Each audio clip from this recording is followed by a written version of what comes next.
Where are the customers? Hey everyone, it's Wolfgang. This video is about finding customers for your business so you can thrive.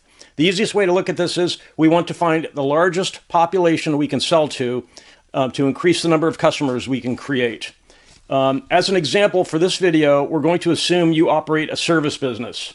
It could be tree trimming, plumbing, electrical, HVAC, lawn care, painting, landscaping, and so on. A service-based business. It could also be dentistry, orthodontics, a doctor's office, anything that does not produce a product but is a service to customers. So that's the assumption for this video. This will also work for products too, but let's just stick with service businesses. So the strategy is to get the demographics for your region online based on zip codes, income levels, education, home prices, and rent prices too, and the number of people in the population. You want to go online and just pull up, and this is very easy to do. This will take seconds, literally. Type in your area, your region, and ask for the demographics of your region for zip codes, income levels, education, home prices, and the number of people in the population. That is the largest population you can sell to, right? The number of people in the population. We're actually going to segment that a little bit though. As we go through this, we'll segment that. But starting off, we want to know the basics. What do we have to work with in the population? So as an example, Sunnyvale, California. We used to live there, my wife and I, and this is in Silicon Valley. Lots of high-tech companies. So that sort of sets the stage. You can set your expectations, what might be going on there. There's only one zip code in Sunnyvale. In other regions, maybe in your region, there can be multiple zip codes. There can be lower income regions, which are generally not a target-rich environment. There can be moderate income zip codes, and there can be zip codes where there's a concentration of higher-end homes and wealthier people. In Sunnyvale, there's only one zip code. The median income in Sunnyvale is $190,000 a year. That's the median. Yes, that's high compared to the rest of the country, but again, the salaries paid by the tech companies in Silicon Valley tend to be on the high side compared to the rest of the country. The education level, again, we're getting the demographics for a region. The education level in Sunnyvale, 70% of the people living there have a bachelor's degree or higher. That's quite high compared to the rest of the country. But again, it's like if you want to be in the movie industry, you go to Hollywood. If you want to be in finance, you tend to go to New York. If you want to be in technology, you go to a city like Sunnyvale in Silicon Valley, right? So there's high-tech companies. They do pay high salaries. They tend to be higher educated. Home prices in Sunnyvale, the median home price is $1,820,000. That's astonishingly high compared to the rest of the country. We used to live there, and I can tell you that people can afford it. There are lots of people there who can afford those homes. That is a target-rich demographic. For a service business, this is freaking good news, okay? So the population, there are 154,000 people. Now, in your region, you might have multiple zip codes, a much larger population, and the median home price can be all over the map depending on which zip code. So when you segment your market, you probably want to do this for each zip code and then figure out which zip codes to market to do lead generation on, okay? So that's just a basic example of a one zip code, Sunnyvale, California. It's an affluent area. It's a target-rich environment to sell services to. Where are the customers? A lot of them in this particular region. Okay, so now we're going to segment this population as follows. And by the way, you can segment the population in a lot of different ways. Like I said, by zip code, you can run all of these things on a per zip code basis to segment the population. We're going to segment the Sunnyvale population because service businesses can sell to both apartment complexes and homeowners. We're going to segment this population into homeowners, which is 44% of the population, and apartment dwellers, which is 56% of the population. The majority of people in Sunnyvale are renters. Okay, so service businesses can easily sell to both apartment complexes and homeowners. Your lead generation tactics, your marketing tactics are going to be slightly different. In the case of an apartment complex, you're targeting you are doing a B2B sort of lead generation. For homeowners, you're doing a B2C, business to consumer lead generation. B2B, business to business lead generation. Think LinkedIn as an example. Homeowners, slightly different. Website, landing page. So in Sunnyvale, 44% of the population are homeowners.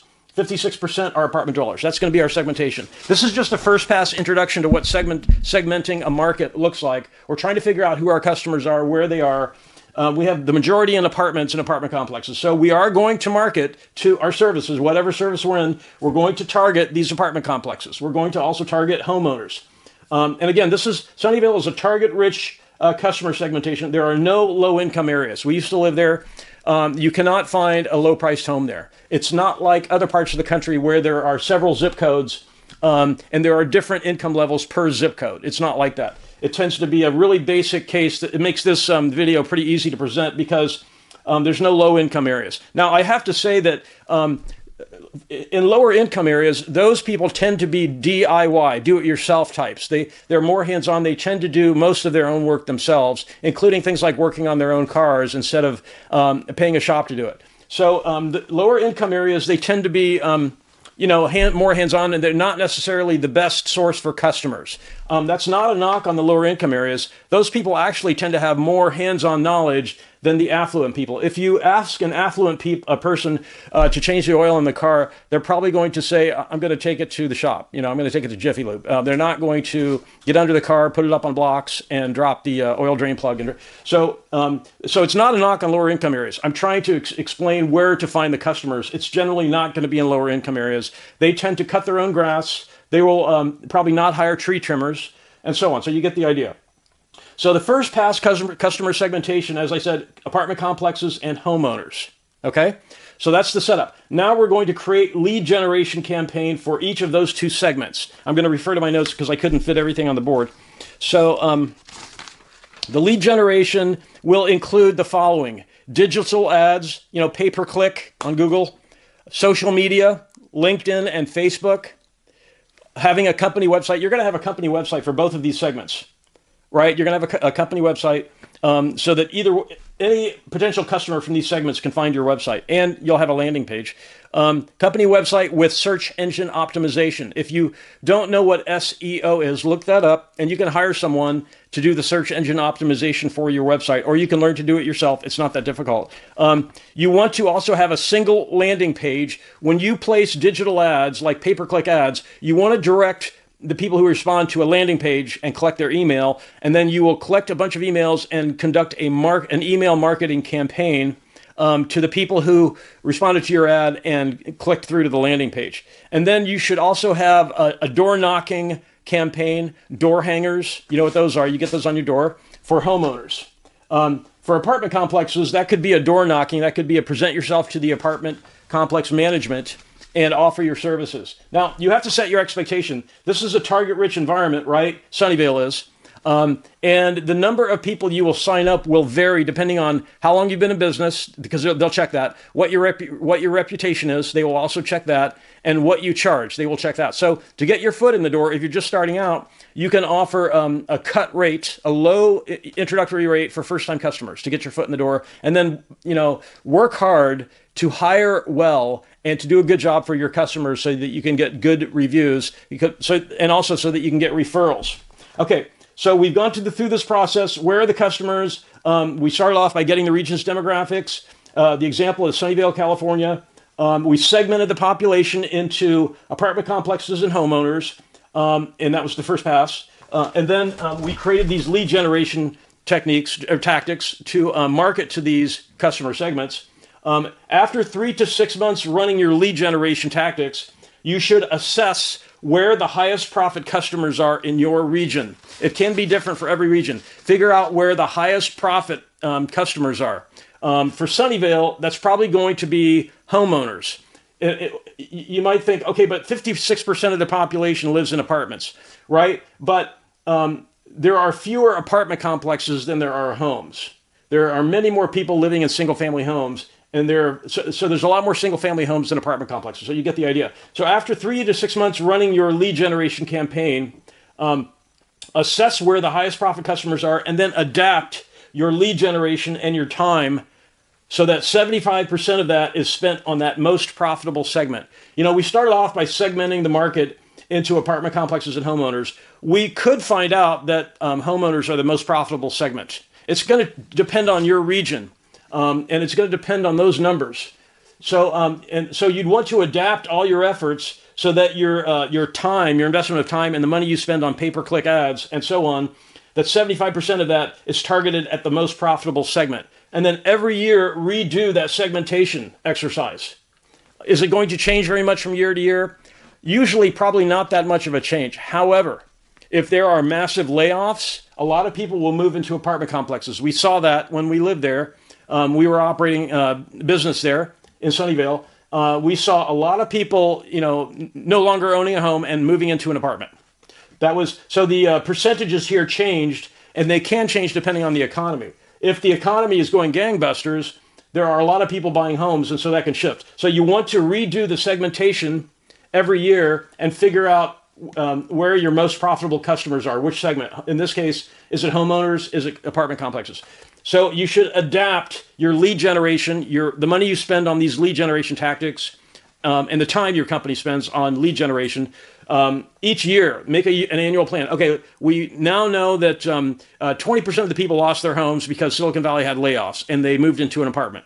And so we're going to change our lead generation because there are fewer homeowners, but there's more people living in apartments. So again, the lead generation tactics can include things like, this is not an all-inclusive list, but just some things to think about for lead generation. Digital ads, pay-per-click, social media on LinkedIn, Facebook, YouTube, X, and so on. You should definitely always have a company website with search engine optimization. You should have a landing page so you can direct anyone who responds to an ad you place to a landing page where they can leave their email address. You build up a collection of emails, an email database, and then you start targeting, doing an email marketing campaign to those folks. And door knocking and, door hangers. Be willing to hire high school students or college students to do a door knocking campaign for your business. So again, we're trying to find out where our customers are. We want the largest population we can sell to. Generally, lower income areas are going to be marked off the list because they do all their own work. And the example we used here, Sunnyvale, is a target-rich environment because these folks do not do their own work. They do not cut their own grass. They do not do their own painting. They don't work on their cars. They don't do any of this stuff. They hire it out. It's a target-rich environment. So that's kind of an unusual case. In your situation, your region could have several zip codes, so the market segmentation could be more complicated than this, okay? But I kept this simple just to illustrate the point, the market segmentation, the customer segmentation. And make sure that you redo the segmentation every year to figure out if there have been any changes. Because you always want to be focusing the majority of your time, your resources, the resources in your company, time, money, the labor, towards the most profitable segment. So you get the best return on that investment for the resources, because you have limited resources in your company. If you have any questions about this, please ask questions in the comments and I'll try to answer them. And I really want to thank everyone for watching and have a great day.